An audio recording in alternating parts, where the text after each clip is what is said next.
Some of the stuff that I see on Instagram or other like platforms I'm on, like they make it really easier for me now than ever before. I'm like, press 2 buttons and it's at my house in 2 days. Like that wasn't the case last year. Fill in the information, here's my credit card, all the things. Like that's evolving fast. I'd love to hear what you're hearing around that, like the actual purchase experience. A lot of my guests right now are all talking about shoppable TV. That's like the biggest thing for them that they're focused on is how can we put our products in, television in a way that you can just like click on it and buy it right away. Imagine you're watching your favorite, reality TV show and you're like, wow, that girl's shirt is awesome. And you could just click it and buy it with one click. That's what a lot of these brands are experimenting with right now. And same thing on Instagram, TikTok, like how can you make sure that wherever you are, it's just a one-click experience and you can get it right there? Because I remember, this was something like 10 years ago people were trying to build where, you were watching a TV show and you have a blog over here saying like, here's the list of all the items that you saw on this TV show. It was happening for a long time, but the technology is finally here. I think we had Fox on, a couple like very large media companies saying like, this is the future, being able to just like buy while you are watching without it disrupting you from the actual experience. The other thing that they're talking about too is like the opportunity and arbitrage when it comes to these, I think it's called like a media network where it's like Walmart and like big players like that have their own advertising network, and how there's a lot more upside when you go and you work with a Walmart or whatever the other big players are and you have your ads showing up on their website. That is 100% what Apple is doing. When Apple launches this ad network, it will be the most powerful ad network when it comes to conversions, probably available. See, retail media. This is no different from end capping. So now they're like saying, look, this is bringing what used to be in store to online, right? So end capping in grocery stores and retail stores is still a thing. Whatever's on the end caps sells more. That's a fact. What do groceries do or retailers do? They charge you to be on the end caps, right? They're basically saying, you want this storefront, my storefront, from Home Depot to a grocery store, my storefront is going to move merch. What's on the end cap is going to move even more, right? And so if you want to be on my end cap, you got to pay me money. And so Amazon, Walmart, and those retailers, they've always been selling their footprint in the store. Because now, I think now that Amazon's doing it, like Target, even Home Depot, and then Kroger apparently started doing it, and it's like blowing up. But like everyone's realizing I've got the traffic, whether it's in foot and you can have, like you're talking about, Albert, or online, there's space that I can sell. So they're talking about there's a lot of arbitrage right there. I don't know how long that'll last, but what it's going to do is it's going to bifurcate your dollars. So I got a chance to work with through other in business interests of mine with a barbecue pellet company. So barbecue pellets, like, what is that? Like, is that interesting? Trigger Grills is $1 billion business and they sell pellets. So if you're not familiar, these are little pieces of chips of wood that are already pre-cut, whatever wood they are. You put them in your barbecue, it helps you control the temperature. So obviously if you're cooking with this, you need to buy the pellets because that's what these things are designed for. You can't make your own. So it's like a trick. It's going to keep you to spend more. Anyways, they were explaining the bid prices of how much it costs when you click on barbecue to be the banner on Home Depot, and it costs a fortune.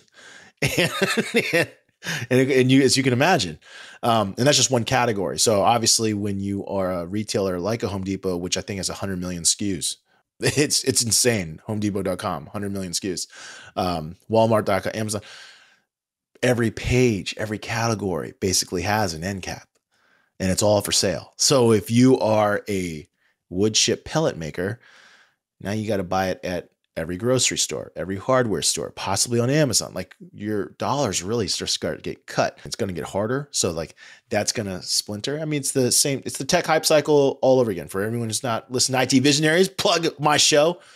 What happens in technology is always the same thing. There's consolidation, then specialization. So during specialization phase, different companies come out with individual products that can do certain things really, really well. Then a big player comes up and says, gobbles them all up, says, I want all these things in my house. So they get consolidated because it's hard to say no to the money. Like you're an individual founder and someone waves all this money in your face. She's like, I love my company, but I love that money. So here's my company. And so it gets rolled up. Then during the roll up phase, the product gets less good. It doesn't have all the features that meet current market demands. And some guy says, I'm going to start specializing and start splintering out again. So this consolidation, specialization phase, always happening. So that's the new specialization, which is going to be happening right now, which you already know, is every retailer is going to offer end cap equivalents in ad networks. The retail media network. And then so now there's going to be ad buying tools to figure out how to place ads and all these things, because without it, you can't do it. You can't manage it. Yeah. And to me, they already have a case study of what they should do to not ruin search. Because I mean, you saw how with Google, it eventually did kind of like you stopped trusting what was shown because you knew just the highest bidder would end up showing up the highest, whether it was good or not. And there's too many results. It was like the first page was all ads now.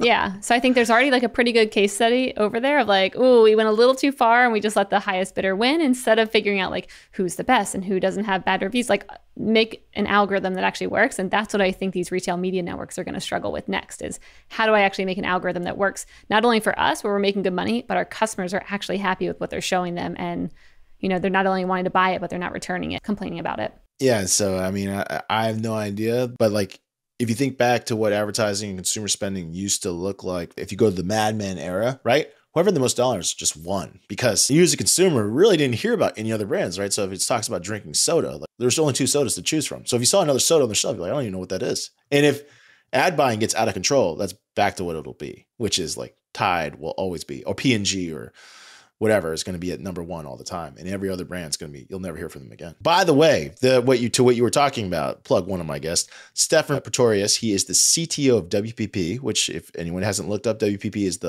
I believe the largest advertising agency in the world. Fun fact of what he spilled on our show. 75% of their billables are in technology. Only 25% advertising. And I asked him to explain. And it's like, all these brands are trying to figure out new ways and experiences to get consumers to experience their product or service because ad buying is so hard. So only 25% and I check their revenue right now. WPP revenue. You ready? 12.8 billion British pounds a year. Over $8 billion, $9 billion possibly is of dollars spent at WPP is to invest in technology to get closer to the customer, which is crazy. They're basically a technology shop now. Did they tell you about like what kind of technology is the hottest right now or what people are trying to solve? He mentioned Shoppable TV as like things that people are trying to figure out. Yeah. Yep. But that's the thing is like, these are things to be built. They don't exist yet. So you're talking about brands who have whatever dollars they have available to them are asking an advertising agency to, in some cases, subcontract because they have to subcontract technologists to build tools and experiences that consumers can have. That's why the Rokus of the world will be winning in this space because they're like, I mean, someone like that. It might not be Roku, but I mean, they're the ones who have the most advantage right now because they're like, these are our shows. We have the technology backing it. Like we have this platform here essentially Roku that if you want to tap into it. Smart TV, that's right. Roku's already got brand relationships with the TV manufacturers to be effectively the OS of their TV.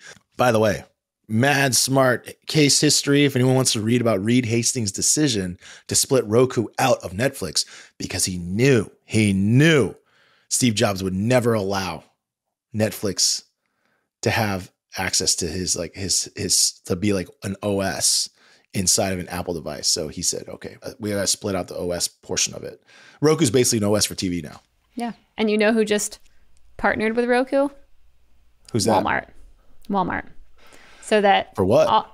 To feature their products in there and make them shoppable. They're like the exclusive retailer with Roku right now so that any of the products that are shown can be shoppable through Walmart. There's 3 major players in smart TVs. I think we all know them, right? Apple TV, which we know is going to do the same with their ad network. Apple TV, Amazon Fire, right? We already know they're going to do the same thing. So if you buy like an Amazon TV or like a Fire Stick for people who run Fire Sticks on their dumb TVs, they're basically using the Fire Stick OS.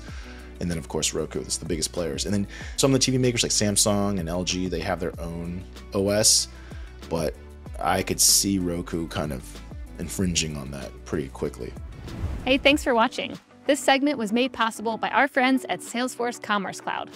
If you're looking for the #1 platform for all your commerce needs, go check out salesforce.com/commerce. And don't forget to subscribe below and tap that little bell icon so you can stay on top of all the amazing new segments and full episodes that we'll be putting out over the coming year with some of the best and most influential commerce leaders out there.